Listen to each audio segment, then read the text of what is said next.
Before activation, please make sure you have downloaded the Segway 9bot app and have logged in. Turn on the kick scooter by pressing the power button on the dashboard. The scooter will initially start to beep because it hasn't been activated yet, and the speed will be limited to 9.3 miles per hour. Next, open the Segway app on your phone and click Search Vehicle in the top right corner to search and pair with your scooter.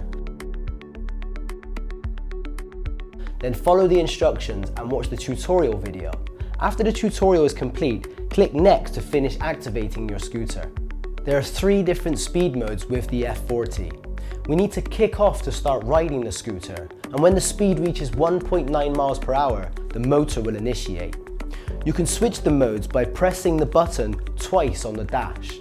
The speed mode will appear on the display. The speed of economy is capped at 9.3 miles per hour. D mode is the standard mode, and S mode is the sport mode.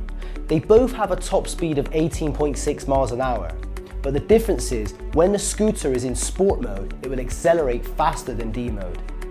In the Segway app, you can also find that the 9bot F series has a cruise mode and energy recovery functions.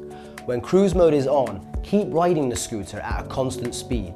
After 5 seconds, the mode will kick into effect, and then it will maintain that speed until you apply the brakes or the accelerator.